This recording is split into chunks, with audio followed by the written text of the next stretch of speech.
necə baş verməsinə toxunur. Və necə baş verəcəyinə toxunur. Hesab gününün çətinliyinin və şiddətinin necə böyük olmağına toxunur. Və təəccüb edirsən ki, Həcc surəsi əhkamlar olmalıdır. Elə zənn edirsən ki, həccin əhkamlarıdır, necə etməkdir. Lakin əvvəli nə deyir Rəbbimiz? Yə eyyuhənnəs, ittəqu rabbakum, innə zəlzələtəs səəti şeyun azim. Yevmə tərəvnəhə təzhəlu kullu murdi'atin əmmə arda'at və təda'u kullu zəti həmlin həmləhə və tərən nəsə sukara və mə hum bisukara vələkin əzəbəllahi şədid. Deyir ki, Rəbbimiz, ey insanlar, Rəbbinizdən qorxun. Həqiqətən o saatın sarsıntısı, yəni zəlzələsi müthiş bir şey olacaq, yəni dəhşətli bir şey olacaq. O görəcəyiniz gün hər bir süd verən ana süd əmizdirdiyi uşağını unudacaq. Hər bir hamilə qadın bətnindəkini salacaq. İnsanları sərxoş, halbuki onlar sərxoş olmayacaq. Lakin Allahın əzabı hədsiz şiddətlidir. Və Quranda gələn ayələr heç də təsadüfi nazil olmuyor. Və necə gəldi nazil olmuyor. Hər nazil olan ayənin mənası var, səbəbi var. وَلَوْ كَانَ مِنْ عِنْدِ غَيْرِ اللّٰهِ لَوَجَدُوا فِيهِ اخْتِلَافًا كَثِيرًا. Əgər Allahdan qeyrisindən nazil olsaydı, onda çoxlu ixtilaflar görərdilər. Ona görə də bu ayələr hansı ki nazil edilib, Həcc surəsinin əvvəlində oxuyanda təəccüblənirsən. Bilirsən ki, qiyamətin həcclə nə əlaqəsi var? Hesab gününün həcclə nə əlaqəsi var? Lakin düşündükdə həccin əhkamlarını, qiyamət saatında baş verəcək əhvalı, hansı ki, Rəbbin xəbər verib sənə, Peyğəmbərin sünnəsində xəbər verib sənə və nəql edib səhabələr bunları bizə, başa düşürsən ki, arasında oxşarlıq var, bağlılıq var və daha da çox təəccüblənirsən. Çünki həcc, əslində həcc edən, həccə çıxanda vidalaşır. Vidalaşır ailəsi ilə, əhli ilə, vidalaşır yaxınları ilə. Eləcə də bu dünyadan çıxan, bu dünyadan ayrılan vidalaşır. Lakin fərq nədir? Həccə çıxan qayıdır, lakin bu dünyadan vidalaşan qayıtmağı yoxdur. Qayıtmır, onu qarşıda qiyamət gözləyir, haqq hesab gözləyir. Ona görə fikir ver, həcc edən ehram libasına girməmişdən əvvəl ətirlənir. Eləcə də bu dünyadan çıxan, bu dünyadan köçən kəfənlənməmişdən əvvəl ətirlənir. Bu dünyadan köçən ona ətir olur, o iki kəfənlə bürülməmişdən qabaq. Eləcə də həcc edənin libasına bax, xüsusən də kişilərin, hansılar ki, bütün paltarlarından çıxırlar, o libaslar ki, hansı ki, o libaslarla bir-birlərindən üstün görsənirlər. Bu dünyada bir-birlərindən fərqlənirlər, lakin həcc ibadətini yerinə yetirmək üçün hamısı eyni libasdadır. Libasları izardır, ridadır. Eləcə də bu dünyadan çıxanın libası kəfəndən başqa bir şey deyil. Ağ örtüdən başqa bir şey deyil. Və həcc edən o libasında bənziyir bu dünyadan çıxanın libasına. Çünki bədəni bu iki parça olmasa çılpaqdır. Necə ki, o kəfənlənən bədənində o kəfəndən başqa heç nə yoxdur. Və qiyamət günü də qalxanda insanlar əyinlərində libas olmayacaq. heç bir libas. Ona görə Ayşə radiyallahu anhə, necə ki İmam Muslim Ayşə radiyallahu anhədən nəql edir ki, Peyğəmbər sallallahu aleyhi və səlləm qiyaməti xatırlayanda deyir ki, insanlar qiyamət günü çılpaq, ayaqyalın, sünnət olunmamış həşr olunurlar. Deyir ki, radiyallahu anhə, ya Rasulallah, qadınlar, kişilər hamılıqla bir-birinə baxacaq, bəziləri bəzilərinə baxacaq. Deyir ki, sallallahu aleyhi və səlləm, ya Ayşə, əl-əmru əşəddu mən ən yundara ba'duhum ilə ba'd. Məsələ onların bir-birinə baxmağından daha şiddətli olacaq. Ona görə də həcc edən həqiqətdə olduğu hal qiyamət əhvalına bənzər bir haldır. Həcc edənin bu yerlərdə dayanması, toplanması, izdihamda hərəkət etməsi, izdihamda toplanması, Ərəfada yığışması, hamısı ona qiyamətin əhvalını xatırladır. Ərəfa düzü hansı ki, insanlar dayanacaq orada həcci yerinə yetirmək üçün. Çünki Ərəfadır həcc, necə sallallahu aleyhi və səlləm buyurub, bu bənzir insanların qiyamət günü məhşərə toplanmasına. Qiyamət günü bir yerə cəm olmasına o vaxt ki, carçı səsləyəcək onları, çağıracaq Rəblərinə qarşı və insanlar gələcəklər Rəblərinə tərəf.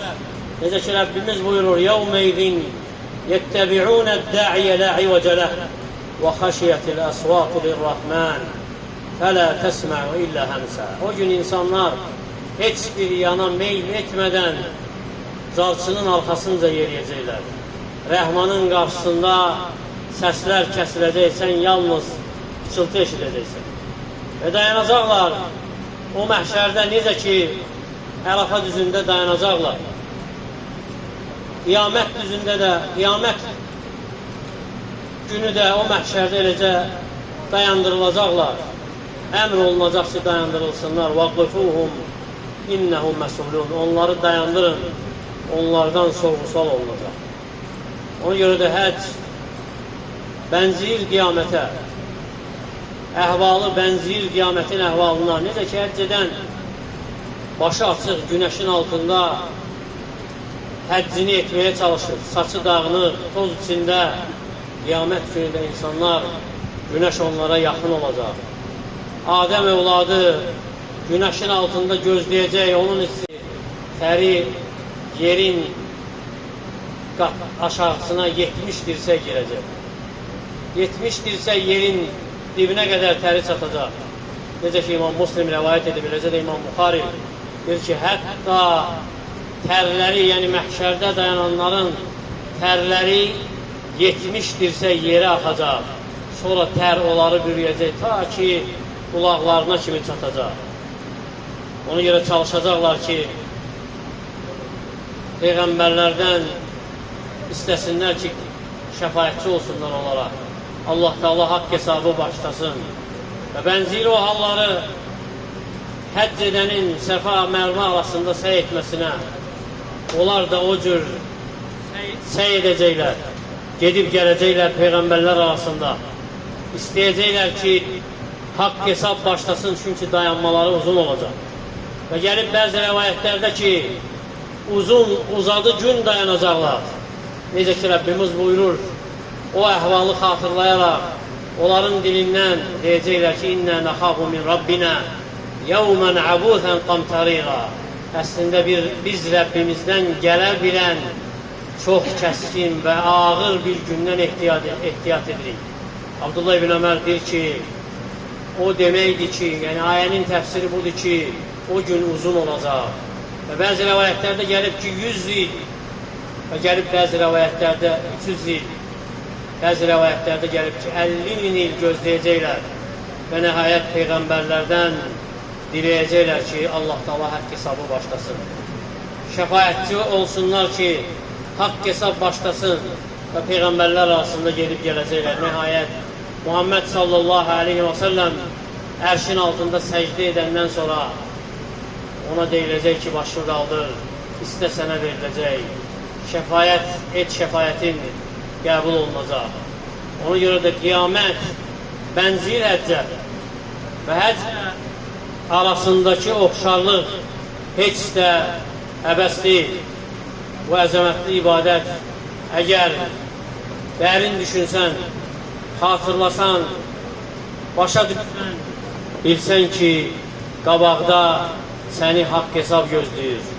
Və qaçılmazdır qiyamət günü, Rəbbinin huzurunda dayanacaqsan, soruşulacaqsan, çalışacaqsan ki, Rəbbinin huzuruna çıxanda günahsız çıxasan, xətasız çıxasan, çıxanda Rəbbinlə qarşılaşanda alnı açıq olasan, sənə ərz olunacaq əməllər, yaxşılıqlar olsun, günahlar olmasın. Çünki o gün haqq hesab nə dinarla olacaq, nə dirhəmlə olacaq, yaxşılıqlarla, pisliklərlə olacaq. Yəni savablarla, günahlarla olacaq.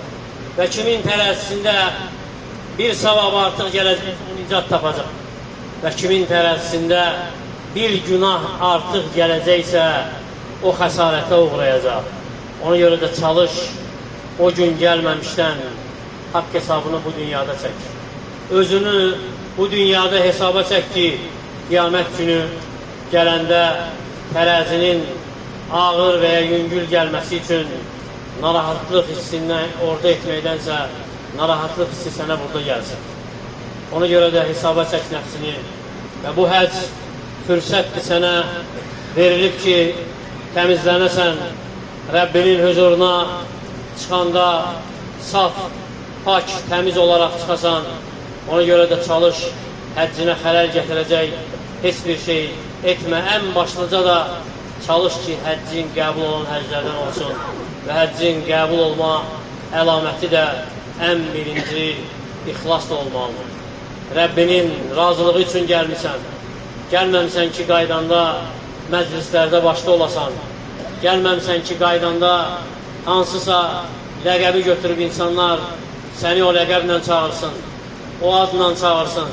Gəlmirsən ki, günahlardan təmizlənəsən, qaydasan, pak, təmiz, sanki dünyaya yenidən gəlmiş kimi. Gəlmirsən ki, Rəbbin səni ilə qarşılaşanda səndən razı olsun. Ona görə də ixlaslı ol bu əməldə, Rəbbinə bu əməli edəndə heç bir şeyi şərik qoşma. Həmçinin də xurafatdan, bidətdən uzaq ol bu əməli yerinə yetirəndə. Peyğəmbərin necə edib, elə etməyə çalış. Cəbir radiyallahu anhu deyir ki, Peyğəmbər sallallahu aleyhi və səlləm 9 il oturdu, gözlədi, həcc etmədi. Elə ki, 10-cu il oldu, elan etdi ki, həccə çıxacaq. Və Mədinəyə çoxlu insan axın etdi. Nə idi səbəb axın etmələrinin? Hamısı istəyirdi ki, etdiyi həcci Peyğəmbər sallallahu aleyhi və səlləmin etdiyi kimi olsun. Ona görə deyir ki, hədisin davamında, baxmayaraq hədis uzundur, rəvayət edir, deyir ki, onun etdiyi elə bir əməl olmadı ki, o əməli biz etməyək. Nə əməl etdiysə o əməli etdik. Və sonra Peyğəmbər sallallahu aleyhi və səlləm tohidə tərbiyə etdi və biz də onun tərbiyəsini etdik. Və istəyirdilər ki, həzləri qəbul olsun. Çünki Peyğəmbər sallallahu aleyhi və səlləm necə edibsə, elədir əməlin doğruluğu, elədir əməlin düzgünlüyü. Çünki o həcc hansı ki, sallallahu aleyhi və səlləm o həcc edib, hansı ki, bir həcc edib sallallahu aleyhi və səlləm ömründə və sonuncu həcci olub, o həccdə buyurub ki, xudu anni mənasikakum, məndən həccinizin əhkamlarını götürün.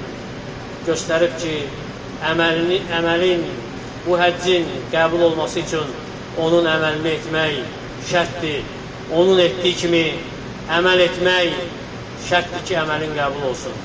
Əgər ixlas olacaqsa əməlində və Peyğəmbərinin əməlinə müvafiq edəcəksənsə bu həcci, həccin məbrur olan həcclərdən olacaq, qəbul olan, düzgün olan həcclərdən olacaq.